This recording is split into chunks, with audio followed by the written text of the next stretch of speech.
Assalamualaikum warahmatullahi wabarakatuh. Berikut hasil resume akademik digital. Pengertian literasi digital. Arti literasi digital dapat diartikan sebagai kemampuan membaca dan menulis yang dibentuk dalam digital. Bentuk literasi digital kini banyak kita temui di internet ataupun di perpustakaan kota dan perpustakaan daerah. Arti literasi digital kini sudah mulai berkembang. Arti literasi digital secara garis besarnya sebenarnya dapat diartikan sebagai upaya memahami, menggunakan, melibatkan, mentransformasi teks, dan menganalisis. Adapun beberapa arti menurut para ahli literasi digital sebagai berikut. Literasi digital menurut UNESCO. Pengertian literasi menurut UNESCO mengartikan bahwa literasi sebagai perangkat keterampilan, baik itu keterampilan kognitif, menulis, ataupun keterampilan membaca. Semua keterampilan tersebut dapat dikembangkan dan dibentuk lewat berbagai jalur. Kemudian, menurut Merriam-Webster.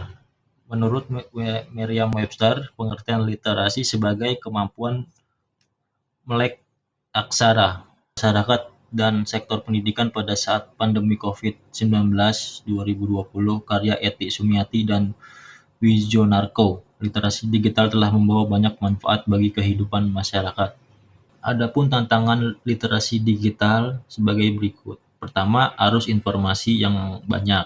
Kedua, konten negatif. Lalu ada beberapa contoh penerapan literasi digital. Pertama, literasi digital di sekolah, komunikasi dengan guru atau teman menggunakan media sosial, mengirim tugas sekolah lewat email. Kedua, pembelajaran dengan cara online, yakni lewat aplikasi ataupun web. Tiga, mencari bahan ajar dari sumber terpercaya di internet. Belajar melatih mengetik dengan 10 jari. Manfaat mengetik 10 jari ini akan memudahkan kita dalam mengerjakan tugas atau pekerjaan yang berhubungan dengan komputer atau laptop. Apalagi ditambah jika kita sudah terbiasa menggunakan shortcut. Akan lebih efisien dalam pengerjaannya dan tidak memakan waktu yang lama. Di Microsoft Excel pun banyak memberikan kemudahan untuk kita. Contohnya seperti shortcut. Pertama ada Ctrl+C untuk copy, Ctrl+X untuk cut, Ctrl+V untuk paste, Ctrl+Z untuk undo, Ctrl+S untuk save, dan banyak lagi. Lalu di sini ada produk dari Microsoft Office, yaitu Microsoft Word. Microsoft Word ini sangat berguna untuk kita dalam menunjang berbagai pekerjaan dan keperluan lainnya. Contohnya untuk mengolah dokumen yang berupa teks seperti surat, jurnal, makalah, lamaran pekerjaan, surat kerja, buku, brosur, kartu nama, dan lain sebagainya. Secara umum, aplikasi Microsoft Word ini memiliki fungsi sebagai salah satu program word processing atau program pengolahan kata. Hal ini membuat Microsoft dapat digunakan untuk segala aktivitas yang berhubungan dengan dokumen seperti membuat dokumen baru, menyunting dokumen yang sebelumnya, membuat format baru untuk dokumen. Microsoft Word sendiri sudah bisa dijalankan di berbagai jenis sistem operasi, mulai dari sistem operasi untuk komputer seperti Windows dan macOS, hingga sistem operasi berbasis ponsel Android dan juga iOS.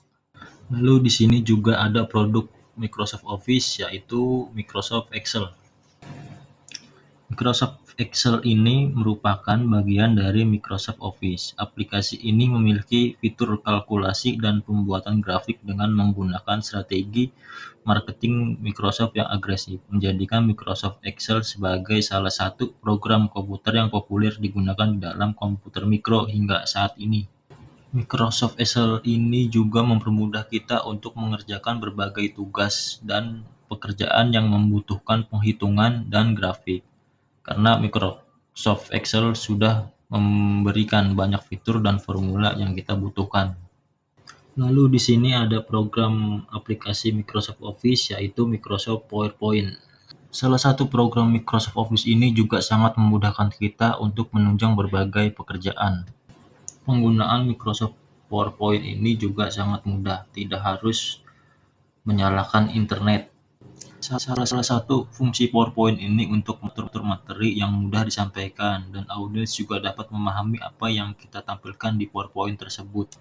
Microsoft PowerPoint ini juga banyak memiliki fitur, yaitu slide, layout, slide master, template warna, distribute row atau kolom, smart art, tema, insert, more, dan lainnya. Seperti itu sedikit penjelasan dari saya tentang Microsoft Office. Lanjut, salah satu untuk menambah wawasan kita adalah membuat jurnal, artikel, buku, dan penelitian. Kita bisa memakai atau mencari dengan Zotero, Mendeley, Google Scholar, EndNote, dan Scopus. Jurnal adalah sebuah catatan yang dibuat secara teratur dan sistematis tentang kegiatan, peristiwa, atau pemikiran yang terjadi.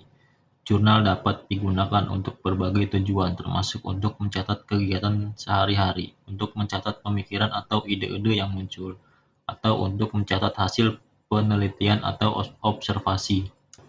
Beberapa fungsi jurnal dalam bidang akademis. 1. Sebagai media untuk menyebarkan hasil penelitian. 2. Sebagai sumber informasi yang terpercaya. 3. Sebagai alat evaluasi bagi para ilmuwan. 4. Sebagai sumber referensi bagi para ilmuwan. 5. Sebagai alat komunikasi bagi para ilmuwan. Kesimpulannya, jurnal adalah sebuah catatan yang dibuat secara teratur dan sistematis tentang kegiatan, peristiwa, atau pemikiran yang terjadi. Jurnal dapat digunakan untuk berbagai tujuan, termasuk untuk mencatat kegiatan sehari-hari, untuk mencatat pemikiran atau ide-ide yang muncul, atau untuk mencatat hasil penelitian atau observasi. Demikian hasil resume dari saya. Kurang lebihnya mohon maaf. Assalamualaikum warahmatullahi wabarakatuh. Terima kasih.